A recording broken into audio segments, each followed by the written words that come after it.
Oh, it's fine now. Okay, great. Thank you, Ramya. Thank you, Margaret. I'm so sorry that we started off badly that way. So if there was anything that was said that somebody didn't hear or you didn't hear clearly, if you want to ask a question or say something in the chat, let us know.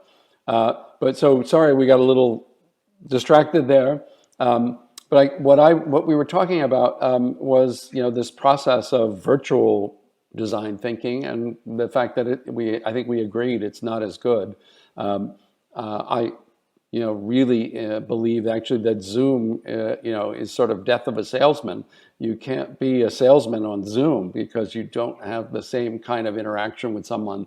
And I think that it applies, or the same concept applies to trying to brainstorm and think out of Yeah. the box or in different boxes. It's very difficult just with a mediated circumstance.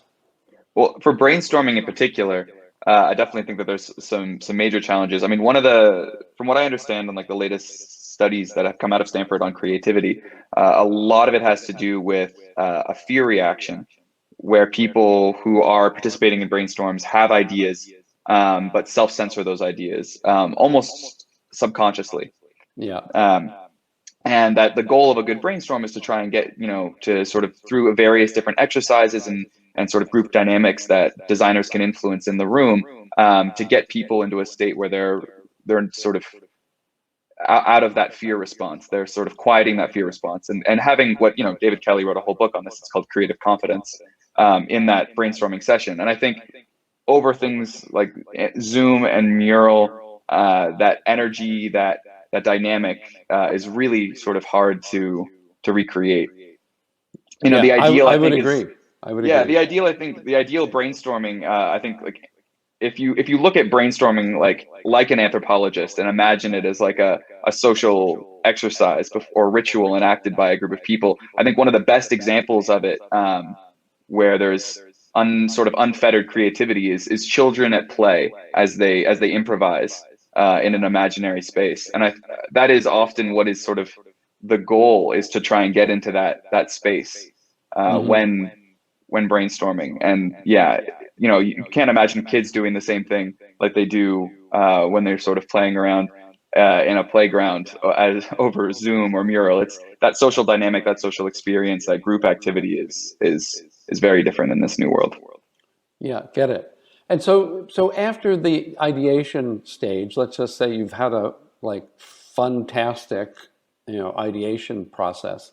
And so what happens next to try and sort of get to what is the goal or objective in design, perhaps, a better brand, a better building, a better product. I mean, how do you sort of move from, that ideas phase, and on to, getting something out into the real world?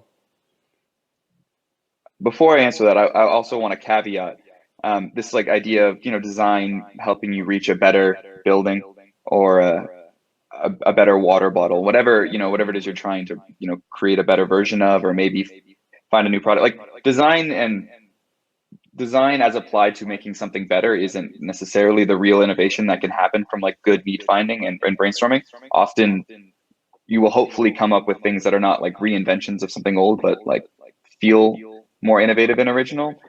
But if your goal is to try and improve things like buildings or water bottles, you can certainly use design process, but it's also important to call it like engineering and research processes as their own methods and methodologies of problem solving are really important to that as well. And design will sort of cover a certain aspect of what it means to improve something, but not the entirety of it. Well, there's incremental innovation, and then there's sort of, I'm not sure what the actual adjective is. Maybe somebody who's participating can tell us, but it's sort of, sort of out of the box innovation, something that you've never seen before, and that nobody even ever imagined before. And it's because you take, some new technologies, you take some new approaches in a particular vertical, and you come up with something that, is unique to itself. So there's a big difference sometimes, I think, in design thinking around those two kinds of things, improving something versus just inventing something. Yeah, I mean, one of the big sayings that you'll probably hear a lot of designers say, it's almost a little trite, is to take a step back and take. There's a lot of talk about taking a step back as part of your thought process, and I think that that is something design does well, is it can step far enough back sometimes from different problem spaces, so as to come up with something really creative and original in its solution. Yeah. But your original question was to do with what to do once you have all of these ideas and you need to sort of figure out what to do with them. Yeah. Right? Okay. Yes. So, I mean, that's, when you start prototyping. But in the design process, you're typically always doing one of two things. You're either diverging or converging on like the problem space that you're working in. So if you're diverging, you're expanding the problem space that you're working in. You're uncovering all sorts of new problems, all sorts of new opportunities, or you're inventing all sorts of new ideas during a brainstorm. And if you're converging, then you're going through and you're sort of down selecting which ideas do we want to test, which problems seemed important, did we hear a lot, you're synthesizing. And so, throughout the design process, you're always doing one of those two things.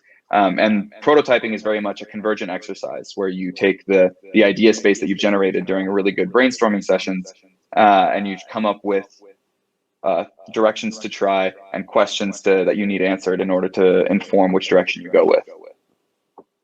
But making a prototype is always about asking a question. If you're making a prototype and you don't know what question that prototype is asking, then it's not a great prototype.